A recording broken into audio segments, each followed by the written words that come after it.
Ya. Ya, lucu sihnya itu kalau kayak gitu ya. Oke, tapi kalau kayak sebenarnya kalau spesialis kandungan itu kan nggak boleh ngeresepin obat-obatan DM ya. Biasanya itu kan penyakit dalam yang ngeresepin obat-obatan DM. Jadi wajar-wajar aja sih mungkin dia pilihin metformin ya. Karena kan dia spesialisnya di kandungan toh. Sebenarnya dia tidak mempelajari DM gestasional tuh nggak terlalu sih kalau spesialis kandungan ya. Yang banyak mempelajari DM gestasional ya penyakit dalam ya, dokter penyakit dalam ya. Di mana Dek kliniknya Dek? Di daerah mana? Jawa Tengah, Bang. Oh, di Jawa Tengah. Ya, oke. Oh, berarti ini anak Unwahas. Bukan? Atau udah apoteker? Saya bingung, saya enggak nanya sih, Kak, aku udah apoteker, mau ya udah gitu biasanya. Oke, saya lanjut lagi ya. Nah, ini sekarang alasan pemberian aspirin kita bahas sedikit ya, kita bahas sedikit. Alasan aspirin, kenapa sih dikasih aspirinnya? Ya, kayak gitu ya. Nah, jadi yang namanya pasien yang mengalami DM gestasional ya, pasien yang mengalami DM gestasional ya. Satu, pasien DM gestasional misalkan, atau dia punya riwayat DM atau dia punya riwayat DM atau dia memiliki riwayat DM ya. Oke, ini yang pertama. Kemudian untuk pasien apa lagi? Dia riwayat hipertensi umpama, ada riwayat hipertensinya ya. Kemudian pasien yang riwayat preeklamsia misalkan ya, preeklamsia. Nah, misalkan seperti ini, maksudnya riwayat preeklamsia ini maksudnya hamil pertama, hamil sebelumnya ya, hamil sebelumnya dia mengalami preeklamsia. Maksudnya seperti itu. Paham nggak maksudnya, Dek? Hamil sebelumnya mengalami preeklamsia. Paham nggak maksudnya riwayat preeklamsia ini? Paham, Bang. Paham ya? Oke. Ya, seperti itu. Nah, pasien-pasien yang seperti ini, ya, pasien dengan DM gestasional atau memiliki riwayat DM, pasien dengan riwayat hipertensi, pasien dengan riwayat preeklamsia, itu memiliki faktor resiko untuk terjadinya preeklamsia. Resiko untuk terjadinya preeklamsia. Eklamsia. Ya. Jadi kalau ada pasien dengan DM atau DM gestasional atau riwayat DM, pasien dengan riwayat hipertensi, pasien dengan riwayat preeklamsia memiliki resiko untuk terjadi preeklamsia. Untuk terjadinya preeklamsia. Ya. Nah, ini faktornya. Sehingga apa? Karena dia memiliki resiko untuk mencegah agar tidak preeklamsia. Ini harus kita cegah agar tidak preeklamsia. Dan ini kita harus cegah agar dia tidak mengalami preeklamsia lagi ketika hamil. Ya. Nah, obat yang digunakan untuk mencegah preeklamsia adalah aspirin. Ya, sehingga ini nanti pasien dengan DM gestasional atau riwayat DM kasih aspirin untuk mencegah preeklamsia. Pasien dengan riwayat hipertensi kasih aspirin untuk mencegah preeklamsia. Pasien yang sebelumnya hamil ya mengalami preeklamsia, kita berikan lagi aspirin untuk mencegah preeklamsia ketika dia hamil. Ya, jadi aspirin digunakan untuk mencegah terjadinya preeklamsia. Ya, itu benar tadi itu dikasih aspirin itu benar. Paham?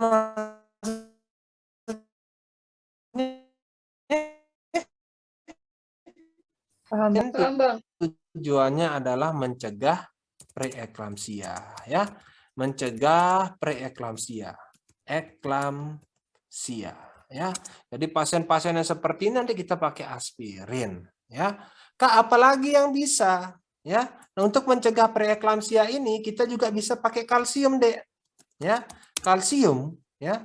Jadi suplemen kalsium itu kita juga bisa pakai, tapi digunakan, ya. Tapi dia bagus, suplemen kalsium ini bagus, ya. Suplemen kalsium bagus dalam mencegah preeklamsia, ya. Jika pasiennya hipokalsemi.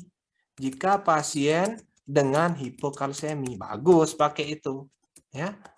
Atau dia kekurangan intake kalsium atau kekurangan intake kalsium, kekurangan, ya, kekurangan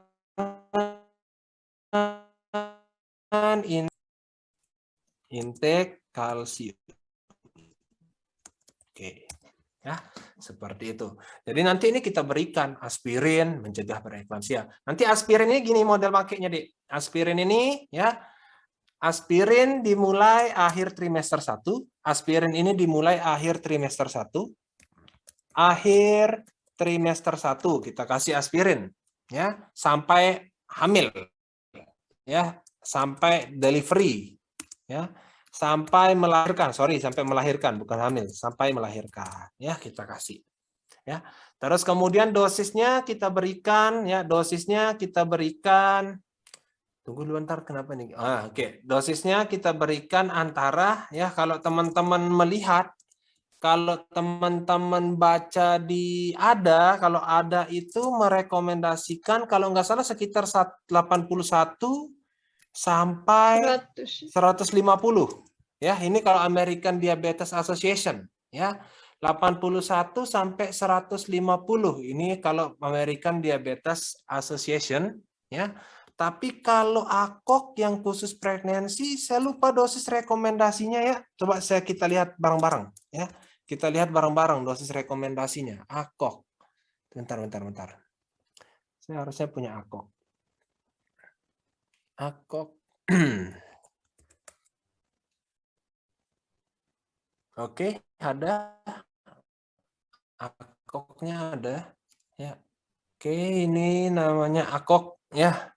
Ini American College Obstetrics and Gynecology, ya, AKOK American, ya. Aspirin, saya lupa ini dosisnya, ya. Kalau AKOK ini mereka karena dia beda rekomendasi dosisnya.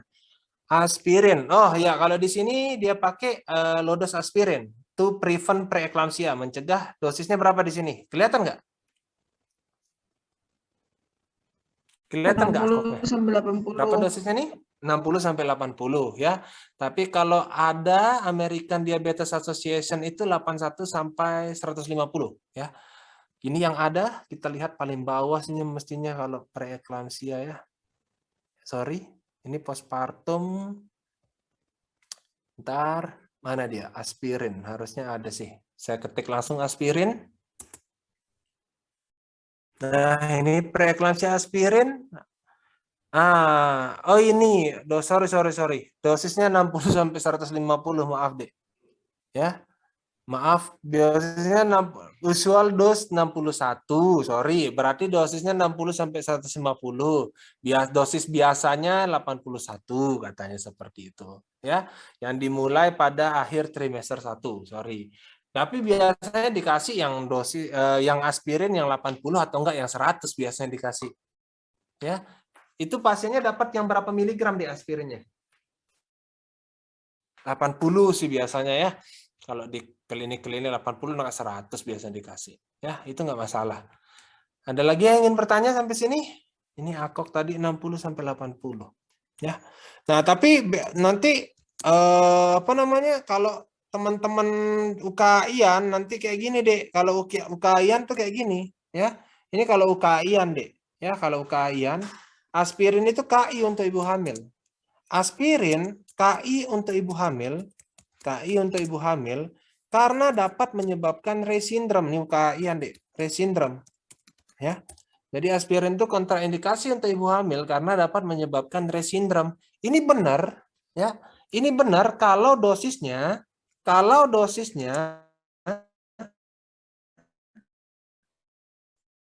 ya di 1000 mg. Tapi kalau dosis dengan antara range 60 sampai 150 ini boleh dipakai, yang dimana tujuannya mencegah preeklamsia. Paham nggak maksudnya, Dek?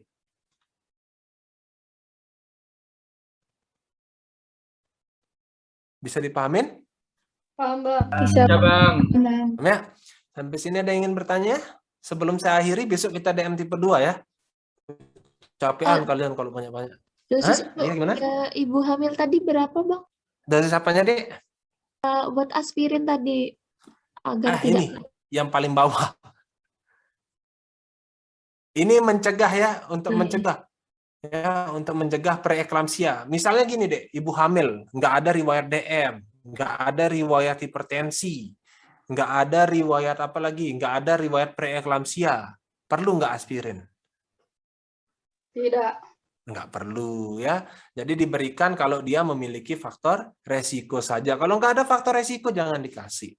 Ya, diberikan kalau ada faktor resiko. Yang tadi itu pasiennya DM gestasional, jadi wajar diberikan aspirin. Ya, digunakan 1 kali sehari. Ya, dosisnya sekian. Tapi kalau di UKI nanti ada soal yang terkait aspirin, di mana aspirin dikatakan kontraindikasi pada ibu hamil karena menyebabkan Rett syndrome. Itu benar kalau dosisnya 1000 mg. Tapi kalau dosisnya segini aman. Paham? Paham, Bang. Oke, ada lagi? Bang mau tanya, Silakan. kalau orang hamil dengan DM itu dan dengan preeklamsi itu dikasihnya apa, Bang? Oh, dia Labetalol preeklamsia gitu-gitu juga nih. Iya, sama DM Oh. juga yang aman dikasihnya apa? Untuk apanya nih, Dek? Untuk mengatasi preeklamsianya. Oke, ya.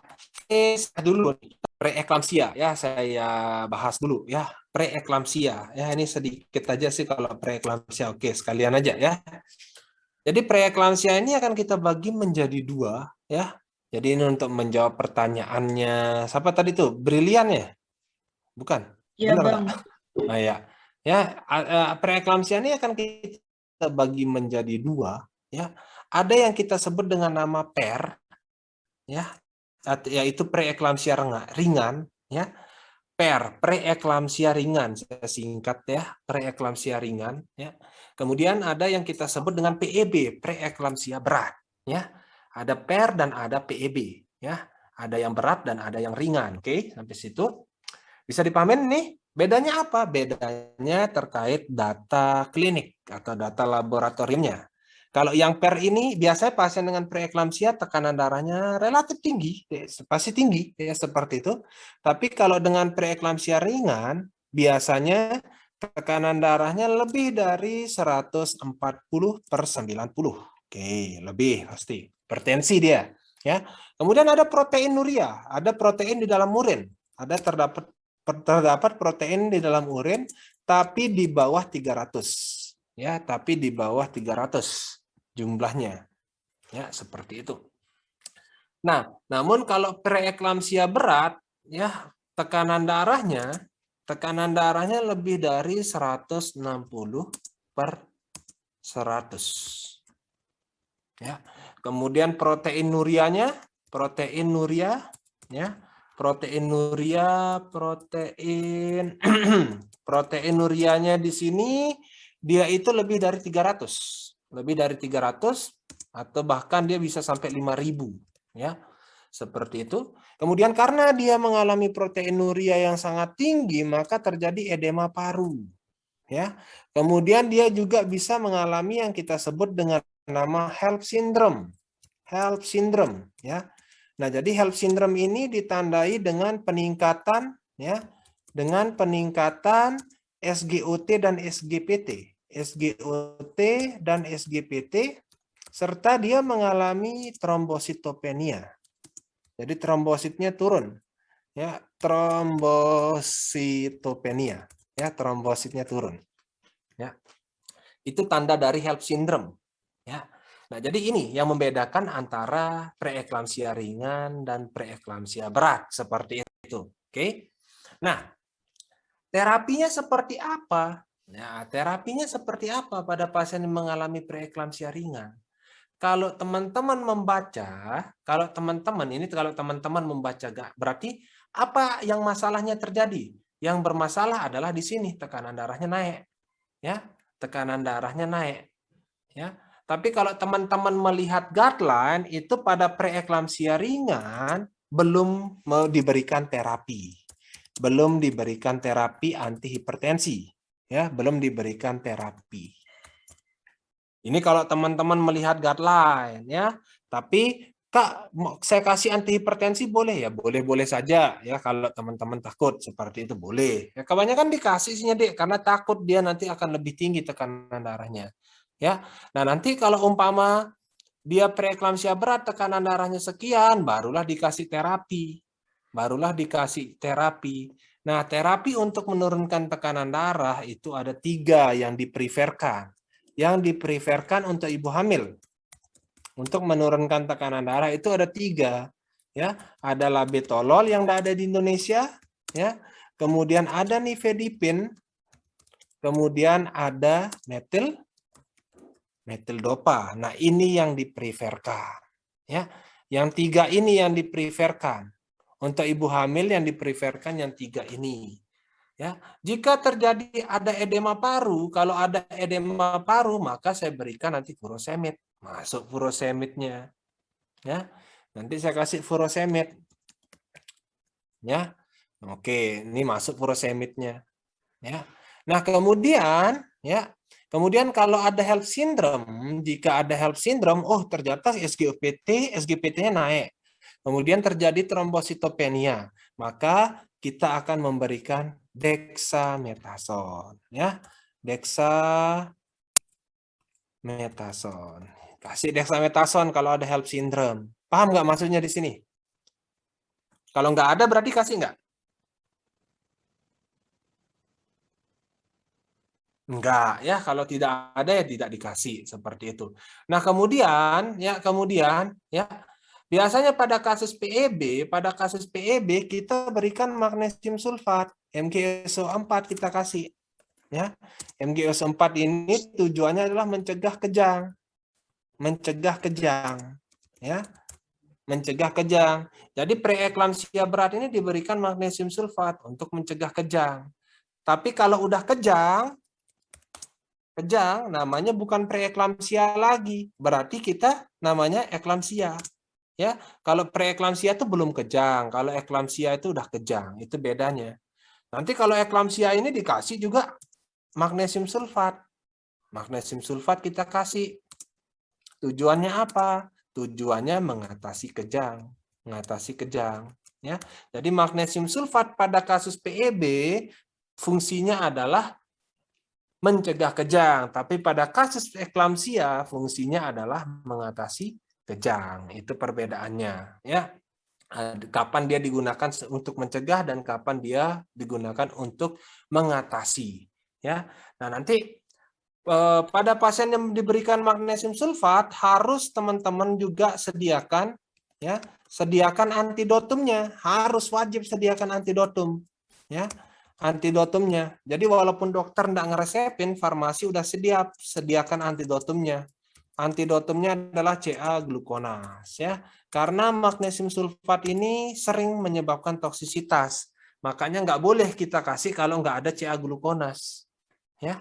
Makanya nanti toksisitasnya itu, ya, toksisitas dari magnesium sulfat ini misalnya pasiennya depresi pernapasan, ya.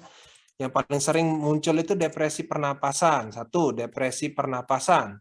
Depresi pernapasan di mana respiratory rate-nya di bawah 15, ya. RR di bawah 15, respiratory rate-nya di bawah 15, sudah menandakan dia depresi pernapasan. Kemudian ada paralisis, ya. Paralisis, jadi otot-ototnya nggak bisa digerakin separuh. Ya, ada paralisis. Kemudian oliguria, ya, nggak bisa berkemih atau kencingnya sedikit, oliguria, ya, ini sering, ya. Ini yang paling sering, toksisitas magnesium sulfat, ya. Kalau udah ada tanda-tanda seperti ini, kasih CA glukonas, ya. Itu seperti itu. Ada yang ingin Pertanyaannya, nah sekarang pertanyaan saya, dikasih apa pasien dengan preeklamsia? Tergantung pasiennya, ada nggak edema paru? Kalau ada edema paru ya saya kasih furosemid. Untuk menurunkan tekanan darahnya 3 obat ini yang saya preferkan. Kak, boleh nggak saya, kalau di lapangan boleh nggak pakai amlodipin? Ya boleh-boleh saja. Ya, boleh-boleh aja pakai amlodipin. Kemudian Kak, kalau ada HELLP syndrome, pasien saya ada dengan HELLP syndrome, kasih dexamethasone boleh? Boleh-boleh saja kasih dexamethasone. Ya, seperti itu. Ada lagi? Bang, tanya Ya. lagi Bang. Kalau Gimana? misalkan nanti di soal yang keluar preeklamsi, terus tapi pilihannya ada nifedipin, ada metildopa. Nah itu yang paling dipilih yang mana? Oh, nggak ada. Kalau kayak gitu soalnya yang salah, Dek. Kalau kayak gitu. Kalau saya disuruh pilih, ini Dek ya, yang mana yang lebih saya pilih, saya akan memilih nifedipin. Kalau saya disuruh pilih, mana sih saya pilih antara nifedipin atau enggak metildopa, saya lebih pilih nifedipin. Kenapa? Karena bagus efeknya dibandingkan metildopa.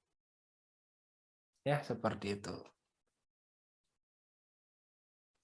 Ada ya itu nggak boleh soal kayak gitu, itu kan ambigu ya, soalnya ambigu kalau kayak gitu. Ada lagi yang ingin bertanya?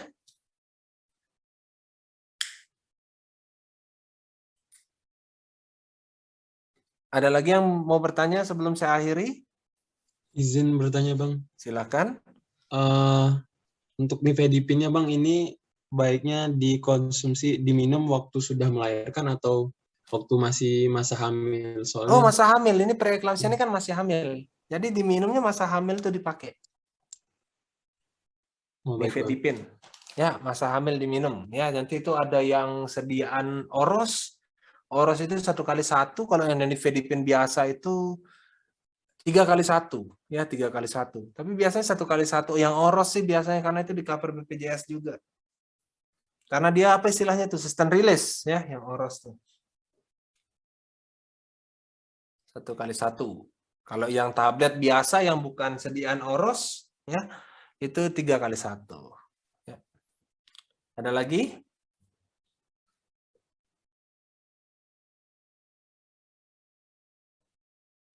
Capek?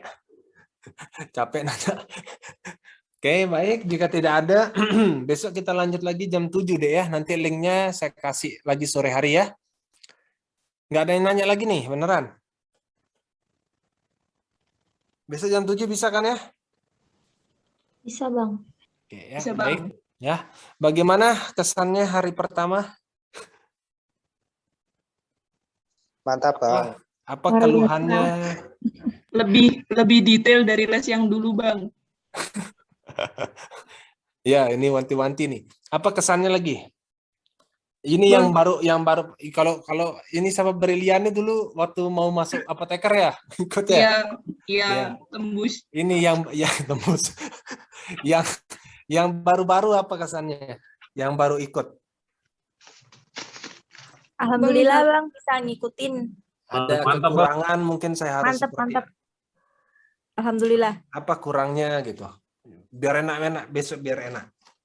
Misal ini usul kalau habis belajar materi, terus di penutupan ada latihan 1 atau 2 soal gitu, Oh, gimana? mau. Tapi ini kan belum selesai DM-nya. Oh ya, nunggu DM tipe 2 Enggak, gitu. setiap Saya gini materi deh, begitu kan, Bang? saya kan ini Oktober ini kan materi deh. Ya, latihan soal itu dekat-dekat UKAI deh. Nanti 10 hari itu kita latihan soal. Jadi Oktober ini mungkin saya nggak tahu materi saya kelar kapan ya. Biasanya dulu berapa kali pertemuan untuk materi aja. Coba saya lihat. Banyak Bang, lewat latihan soal juga banyak banget.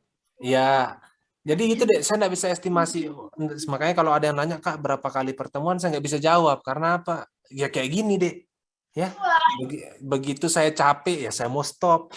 Begitu teman-teman capek bilang stop, nggak masalah juga kayak gitu. Ini kan saya udah agak capek nih. Ya, jadi saya stop biasanya kayak gitu. Jadi nggak bisa diinin. Jadi 30 kali mungkin iya kayak gitu ya, biar nggak bosan kayak gitu ya. Terus habis itu juga apa namanya, untuk latihan soal itu biasanya 10 kali ya, 10 kali pertemuan itu untuk latihan soal aja. Jadi kalau ditanyain berapa kali pertemuan mungkin bisa lebih dari 50 kali pertemuan ya kayak gitu ya. Makanya kayak gitu ya. Jadi kalau nanti kalau adik tingkatnya nanya ke teman-teman, nggak tahu berapa kali pertemuan, pokoknya banyak, bilang gitu aja dah pokoknya. Karena saya nggak tahu jumlah pertemuan yang saya berikan berapa lama deh. Ya, kayak gitu. Ya, untuk latihan soal nanti di belakang aja deh. Ya, jadi materinya dulu dipahamin, untuk latihan soal itu nanti di belakangan. Ya, mendekati UKI. Ya, seperti itu. Ya, ini kan baru DM apa nih? Baru DM gestasional, baru preeklamsia sama DM tipe 1, DM tipe 2 belum. Ya. Oke, kalau memang mau di awal, mana lebih banyak di awal latihan soal atau nanti di akhir? Kalau saya tanya. Saya mau buat perjanjian dulu sama teman-teman. Di akhir biar refresh deket UKAI. Dekat UKAI. Enggak, ini serius nih. Jadi maunya itu saya kasih materi DM dulu set, baru bahas soal DM. Atau nanti deh sekalian semua bahas soal pas mau UKI. Materi sama pas mau UKAI. Boleh nggak, Bang? Double. Kombinasi Bang, kombinasi Bang. Jangan sih Kombinasi kalau aja, kayak Bang. gitu. Karena soalnya deh ribuan soal yang dibahas itu. Masa iya? Kapan selesainya terus? Nggak bisa selesai dalam waktu 1 bulan itu kalau kayak gitu. Ya, jangan sih kayak gitu. Karena ribuan soal yang kita bahas itu deh. Ya, jangan sih kayak gitu. Atau nanti aja deh terakhir ya kita bahas soalnya ya. Karena kan kalau kita bahas soal itu kan saya nanya-nanyain materi biar refreshing materi aja sekalian ya kayak gitu. Baik, ada yang ingin bertanya lagi? Nggak ada? Ada masukan lagi? Masukan Bang, soalnya itu Bang, kalau bisa ngikut dari soal yang kemarin habis diujikan Bang, jadi kita tahu. Oh, nanti saya kasih soal yang habis diujikan ya. Oh iya, makasih Bang. Ya, nanti saya kasih soal yang habis diujikan. Habis ini saya kirimin. Ada lagi? Bang, kembali lagi ke nifedipin tadi. Oh ya. Mohon maaf.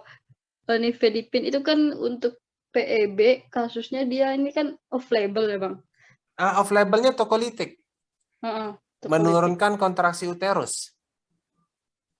Kalau bedanya dengan pernah ada di rumah sakit kemarin, saya ketemu kasus dikombinasi dengan isoksuprin HCl. Ya benar sekali, benar. Ya, benar. Itu juga tokolitik juga, Dek. Jadi maksudnya penggunaannya tuh kayak gini, Dek. Ya, maksudnya tokolitik tuh misalnya kayak gini, Dek. Ya. Jadi misalkan usia kehamilannya umpama 34. Ya. Sorry, nggak usah 34, Ding. Umpama 30 minggu, usia kehamilannya 30 minggu. Ya, usia kehamilan 30 minggu. Kalau melahirkan, kalau terjadi kontraksi uterus,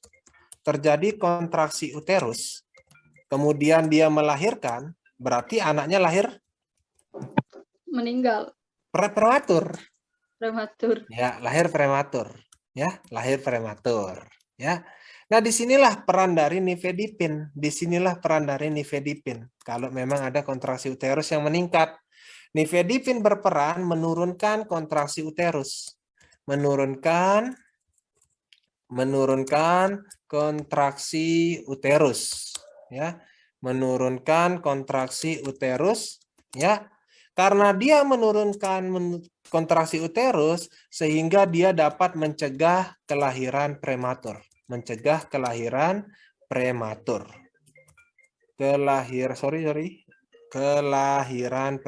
Nah, ini off labelnya.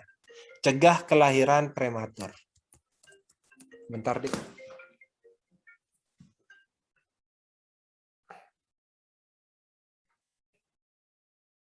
Ya, jadi nifedipinnya itu tujuannya adalah mencegah kelahiran prematur, ya.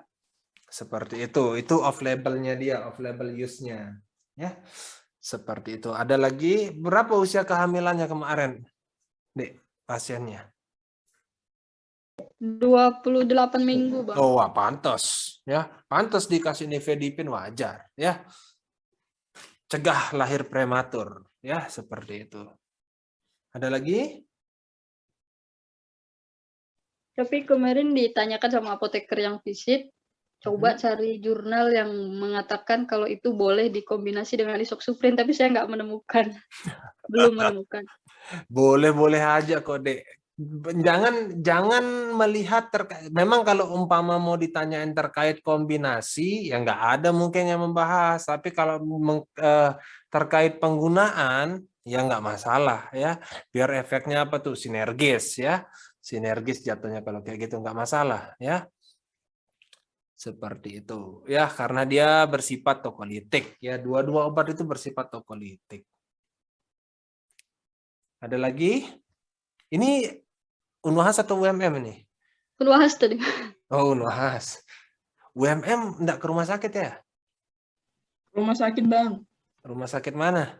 Rumah sakit UMM. Karsa Husada. Kalau tapi Sutomo enggak dapat deh ya? Nggak dapat. Ya COVID soalnya ya. Tapi udah turun kok COVID-nya. Ada lagi yang mau bertanya? Cukup, Bang. Cukup. Ada lagi masukan, apa masukannya? Kalau untuk penyampaian materi bagaimana? Insya Allah. Mantap. Bang. Yang baru-baru saya tanya nih. Itu yang udah ikut atau yang baru ikut? Baru ikut, Bang. Oh, baru ikut. Bagaimana, Dek? Bisa dipahamin atau gimana? Kurangnya di mana? Top, Bang. Top. Mantap. Oke. Udah Ya, enak sih, baik. Kurangnya mau, Bang, sarannya nih boleh minta record nggak kalau setiap pelajaran? kalau record ya record nggak masalah sih, Dek. Ya, kalau mau record ya nggak masalah sih, tapi saya nggak bisa nge-record karena laptop saya ini kalau nge-record gini kan perlu memori yang lebih tinggi. Nah, kalau ada yang mau record ya record aja, nggak masalah kayak gitu ya. Tapi jangan disebarin ya. Siap. Ada lagi? Udah ya, baik. Terima kasih atas waktunya. Sekian, selamat istirahat, selamat beraktivitas untuk besok pagi. Assalamualaikum warahmatullahi wabarakatuh. Waalaikumsalam. Terima kasih, Bang. Terima kasih banyak, Bang. Mau positif, mau likur.